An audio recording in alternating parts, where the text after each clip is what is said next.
Hi, Dustin Klein with Smart Business. I'm here today with Selim Bassoul, Chairman and CEO of Middleby Corporation. Selim, thanks for joining me. Thank you, Dustin, to have me with you and with Smart Business.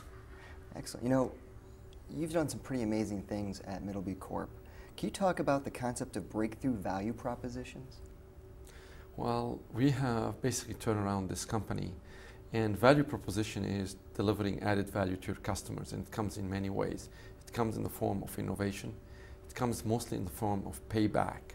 We are a big believer in payback. Every product that you purchase from Middleby has to have a payback of 2.5 years or less.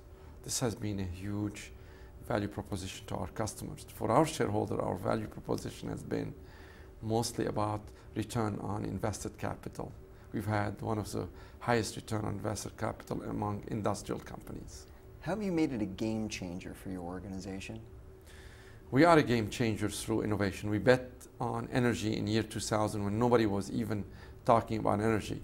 I think there were only 2 companies around the world in retail talking about energy. They were Toyota with their Prius and Middleby with their Wow oven. And since then, we have been the leader in energy efficiency. Another game-changing event has been our no-quibble warranty.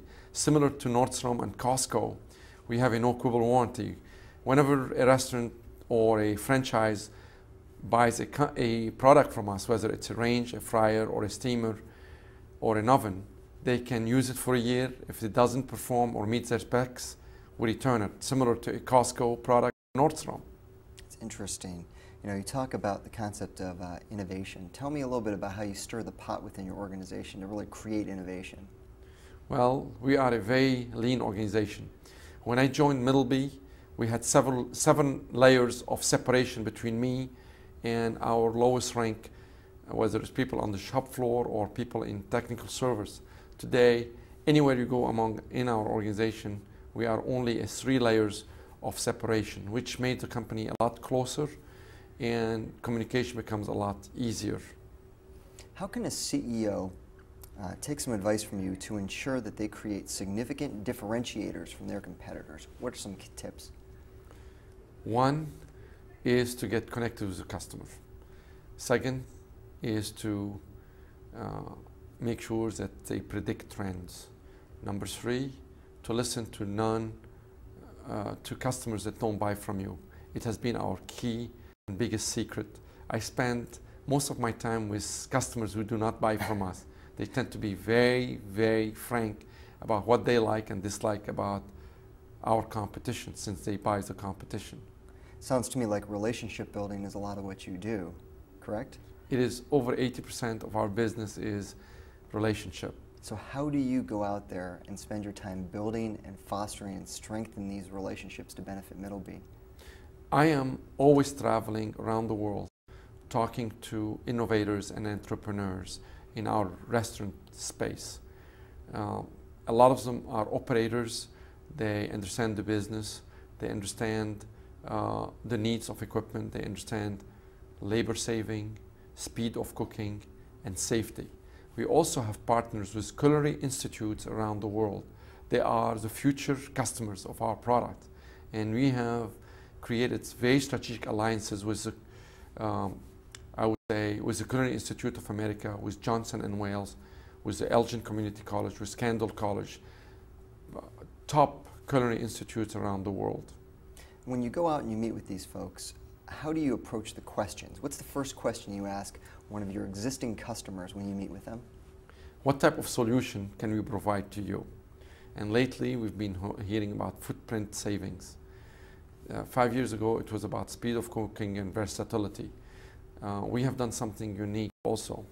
We've always felt that one major trend, and we've been the first to jump on that bandwagon. From data that we collected, we realized that over 55% of chefs in America are female chefs, and we created a line of appliances that totally are targeted toward female chef. Male chef likes more BTU, they like more horsepower. Female chef like ergonomics, they like safety, and they like ease of clean. Also height, as simple as it is, very, very crucial and critical for a female chef. If you build an oven, they are usually shorter in height than their male counterparts, so they want to be able to have shorter appliances so they can reach the top. How do you leave your meeting? What's the last question you ask before you go? I leave the meeting saying, what is next? What is the next big thing for you?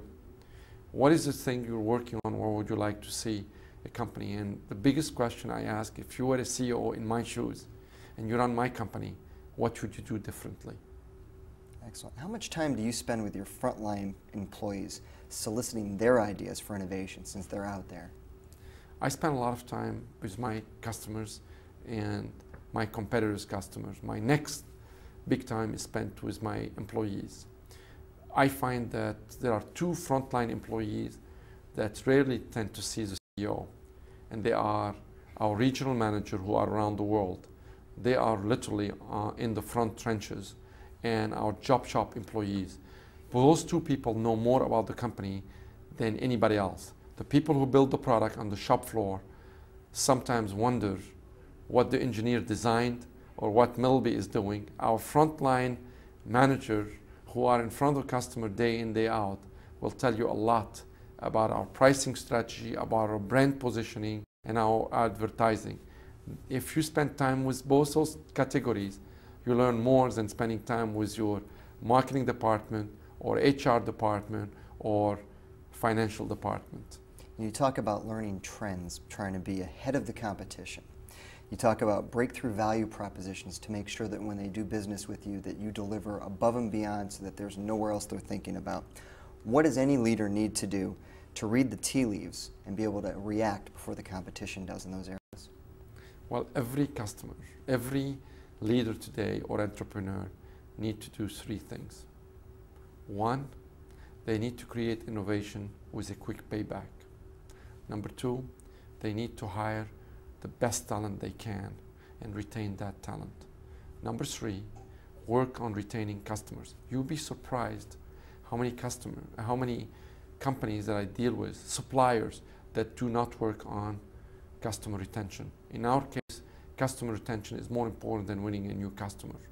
We would like to penetrate more the existing customer we do business with. It's a lot easier, it's a lot more efficient. Give you another example. Okay. In our business, in our industry, our customers tend to produce their biggest amount of revenues on a Friday night and Saturday night, on a Christmas Eve, on a New Year's Eve. What suppliers do during those days and those evenings, they are closed. Simple thing that Middleby did, we basically now are open on weekends and open for business during those days of holidays. A huge amount of business and huge amount of margins have been generated by switching our hours and our production time to being aligned with our customers. So my message to every leaders out there, every CEO, align yourself with your customers. Excellent. Talk a little bit about what keeps you up at night. Well, what keeps me up at night is to make sure that in a global economy we remain cost competitive. I don't want ever to become the railroad versus the airline. That keeps me totally awake at night. I want to always remain at the front of innovation. I want to remain in a cost structure that allows me to invest and grow. So I stay awake thinking, are we a railroad or are we the airline?